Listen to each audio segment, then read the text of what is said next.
Olá pessoal, tudo bem? Eu sou a professora Fernanda Mendes, das redes sociais Pedagogia Tira Dúvidas. Neste vídeo vou falar para vocês um pouco a respeito do trabalho do portfólio de gestão da aprendizagem com o tema avaliação na educação. Vou falar um pouquinho para vocês do passo a passo de cada uma das partes desse importante trabalho que constitui parte fundamental para a sua aprovação dentro da disciplina neste semestre. Antes de começar as explicações, quero pedir para você que ainda não me segue, que ainda não é inscrito, que se inscreva no meu canal no YouTube, Pedagogia Tira Dúvidas. Faça parte também do meu Instagram, Pedagogia Tira Dúvidas. E segue lá no TikTok também, tá bom? Que eu sempre trago orientações, situações interessantes para você que é estudante ou para você que já atua na área de pedagogia dentro da educação aí, em diversos aspectos, tá bom? Então vamos lá, sem delongas, vamos começar a falar sobre o passo a passo desse importante trabalho para a sua graduação. Pessoal, todo trabalho dentro da Unopar é chamado de portfólio. Então, o portfólio nada mais é do que um trabalho acadêmico em que você precisa seguir algumas orientações específicas, né? Esse portfólio, então, de práticas pedagógicas aí de gestão da aprendizagem, ele precisa constar aqui o nome da faculdade, né? O nome da sua licenciatura, seu nome completo, isso na capa, né? Práticas pedagógicas de gestão da aprendizagem. Logo em seguida aqui o nome da sua cidade e o ano. Não precisa colocar o estado, tá, gente? Somente a cidade. A não ser que você queira colocar cidade barra estado. Mas não é necessidade, tá? Não há necessidade. A contracapa com o nome completo do aluno. Práticas pedagógicas de gestão da aprendizagem, novamente, que é o título, né?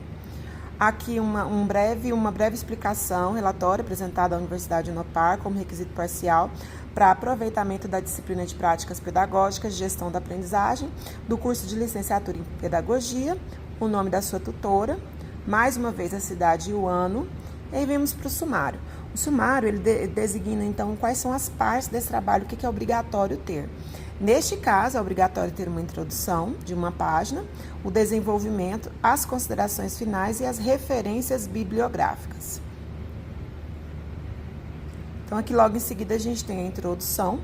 A introdução, gente, é um texto bem breve em que você vai procurar responder perguntas como essas. O que é a avaliação da aprendizagem, o que esse trabalho apresenta, qual o seu objetivo e como foi desenvolvido. Você jamais vai responder isso aqui em forma de pergunta e resposta na introdução, não. Isso aqui é apenas uma orientação do que pode, uma sugestão do que você pode desenvolver nesse texto de introdução. Você vai afirmar que esse trabalho é um trabalho que se volta para a compreensão da avaliação da aprendizagem. O que é a avaliação da aprendizagem? É um instrumento, então, que visa apresentar para você, aluno, situações nas quais você utilize ferramentas dentro da sala de aula que irão apoiar o processo de ensino e aprendizagem. A avaliação, ela não pode ser vista como um processo à parte. A avaliação, ela é parte integrante do processo de ensino e aprendizagem. E ela vai mostrar para você, professor ou futuro professor, qual que é o termômetro dessa turma. Os caminhos utilizados, os métodos utilizados, eles estão levando para uma culminância positiva? O aluno está aprendendo? Se ele não está aprendendo, então é necessário rever toda a rota. Então, a avaliação na educação, a avaliação no processo de ensino e aprendizagem serve para isso. Então, você vai falar ali no começo, na sua introdução, que a avaliação é um instrumento, né? Um instrumento importante dentro do processo de ensino e aprendizagem, que esse trabalho apresenta uma visão sobre o que é a avaliação, como ela pode ser desenvolvida, qual que é o seu objetivo. O objetivo é o quê? Entender por que o aluno aprende, como o aluno aprende, por que esse aluno não aprende, o que está acontecendo, o que pode ser modificado, o que está dando certo, né? E também falar como esse trabalho foi desenvolvido. Então, isso aí são as principais partes que você vai falar aí na sua introdução. Lembrando que não é de forma de pergunta e resposta, em cima de uma forma de um texto dissertativo mesmo, tá? Voltando aqui, nós temos aqui, olha, leitura e no desenvolvimento, leitura e contextualização. O texto, gente, que nós temos aqui é o texto para leitura, esse texto aqui, ó. Só um minutinho que eu vou achar ele aqui. Esse material que eu estou em mãos aqui mostrando para vocês, ele é o material disponível no site, tá? No próprio ambiente virtual de aprendizagem no AVA. Então, após fazer a leitura desse avaliação da aprendizagem escolar, como os professores estão praticando a avaliação na escola, logo em seguida, você vai fazer, então, responder alguns questionamentos. Esse passo em forma de pergunta e resposta. As perguntas são: qual é o papel da avaliação no processo de ensino e aprendizagem? Bem, aqui você vai dizer, né, que a avaliação é fundamental para o processo de ensino e aprendizagem, pois ela demonstra aí o que está aprendendo, como ele está aprendendo. É necessário mudar essa metodologia de ensino, enfim. Você pode fazer um texto aí de umas 5, 6 linhas respondendo essa primeira pergunta. Logo em seguida, como a avaliação pode ser usada para promover a aprendizagem de forma contínua e diversificada. Então, isso aqui você vai dizer que, antigamente, a avaliação era tida como uma forma de separar alunos aptos de alunos inaptos. Na tendência mais tradicional de ensino, a avaliação, então, é um instrumento que faz segregação. Hoje, não. Hoje, ela é usada para promoção do processo de ensino e aprendizagem. Hoje ela precisa ser usada como uma forma que irá levar o professor a pensar sobre o seu fazer docente e, assim, utilizar novas metodologias ou ampliar aquilo que ele tem feito em sala de aula, mudar cursos, enfim. Porque o foco principal não é segregar, não é destacar o aluno, separando um aluno bom, do aluno dito ruim, e sim modificar práticas para que todos possam aprender.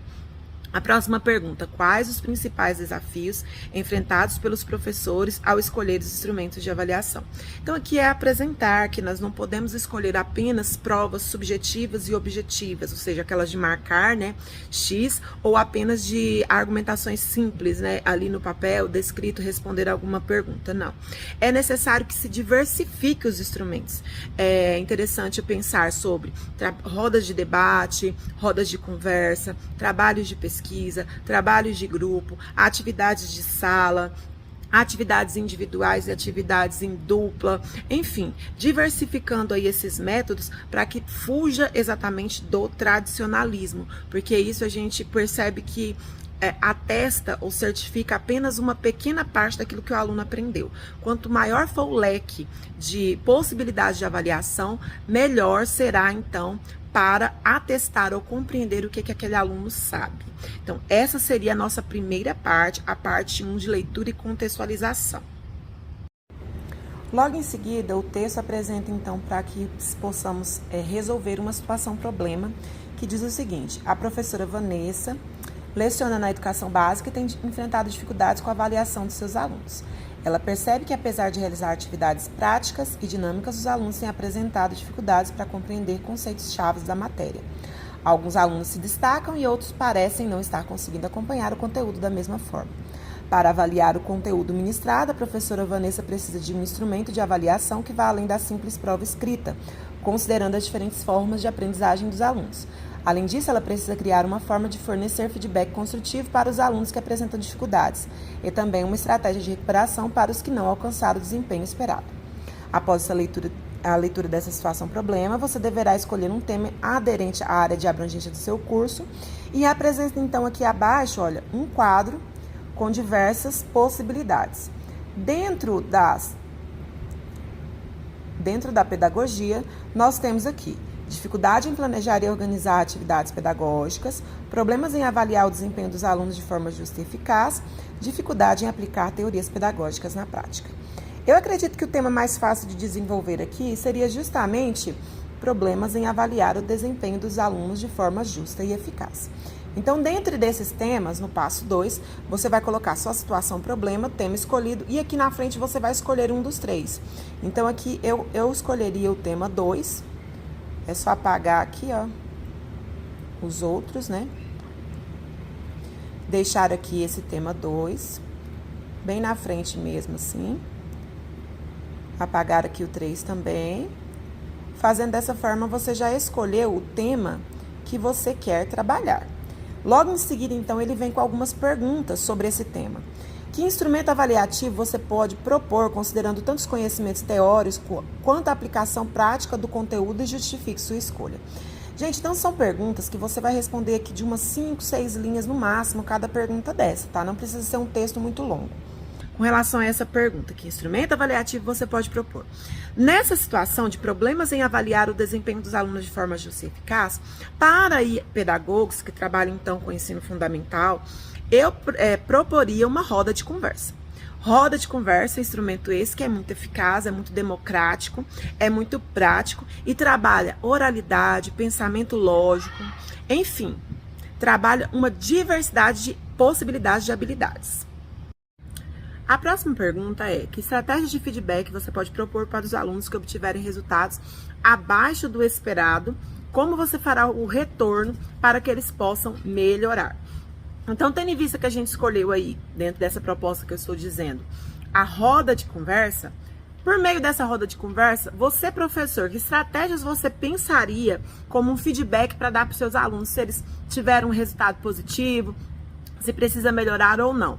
Então, como que a gente poderia fazer com relação a isso? Descrever, que seria por meio de reforços, que verbalizem aí se a oralidade está bem organizada, se o aluno conseguiu expressar com clareza, né, as suas ideias, se ele usou um repertório adequado, se ele poderia, de repente, amplificar essas ideias, aumentar aí, melhorar o seu vocabulário, a sua forma de se expressar, se ele poderia inserir novas informações, se foi bacana, se precisa melhorar. Então, esse seria aí o feedback que a gente pode descrever aqui.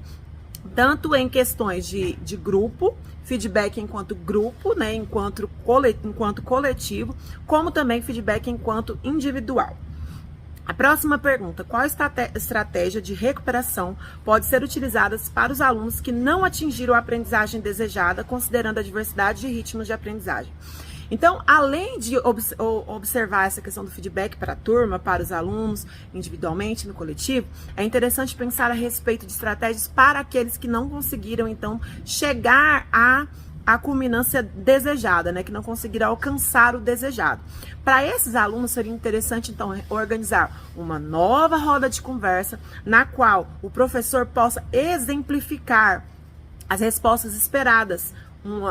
Um exemplo, você vai discutir sobre um tema aí, sobre, de repente, o som, dentro de ciências aí, você vai falar para os alunos, a gente vai conversar numa roda de conversa a respeito da vibração, do som, e de repente aquele aluno não teve um desempenho, não conseguiu falar, fomentar esse assunto o suficiente. Então, seria interessante reunir esses alunos que não conseguiram, o professor, então, faria uma explanação inicial, explicando, orientando, apresentando, apontando respostas que poderiam ser mais direcionadas, mais explicadas, e através disso o aluno, então, depois poderia reformular aquilo que ele falou numa primeira oportunidade, levando assim ele a pensar, a raciocinar, a desenvolver uma nova resposta para aquilo que foi esperado. O próximo passo. Passo 3, rúbrica de avaliação. Então, a rúbrica de avaliação nada mais é do que uma sistematização da sua avaliação. Se nós escolhemos, então, a roda de conversa, ela vai contar aqui com alguns critérios para essa avaliação, como clareza na argumentação, domínio do conteúdo, interação escutativa e fundamentação das respostas. Aqui nós temos a descrição de cada um desses critérios e a pontuação máxima para que o aluno poderá atingir, levando assim o professor a conseguir mensurar a participação nesta avaliação. Então, é importante que contenha essa planilha aqui no passo 3 como rúbrica de avaliação. Nós temos aqui também feedback e recuperação, onde você vai desenvolver qual seria a sua estratégia de feedback para o aluno e a sua estratégia de recuperação para aquele aluno que não alcançar aí o mínimo estabelecido. Como passo 5, nós temos aqui, olha, um mapa mental que será necessário que você insira ao final desse trabalho. Esse mapa mental, gente, é muito simples, tem muitos alunos que têm muitas dúvidas. Ah, professora, eu não sei mexer no Canvas, eu não consigo fazer aqui no PowerPoint. Se você não conseguir fazer ele no Canvas ou no PowerPoint, como eu fiz aqui, ó, eu fiz no Canvas, né? Não tem problema, você pode fazer usando canetinhas, usando um papel, depois você vai tirar uma foto e vai inserir aqui no final do seu trabalho. O que precisa ter nesse mapa mental? Vamos aqui ao passo a passo do que é necessário. Esse mapa mental nada mais é, gente, do que uma sistematização de como você desenvolver essa avaliação da aprendizagem. Então, você precisa descrever qual que é o instrumento avaliativo, qual que é a situação, problema que você, o tema que você escolheu dentro da sua situação, problema, os objetivos, como que será essa rúbrica da avaliação, a estratégia da sua recuperação, o seu feedback. Então, são frases bem simples, apenas para orientar como será o passo a passo dessa avaliação na aprendizagem.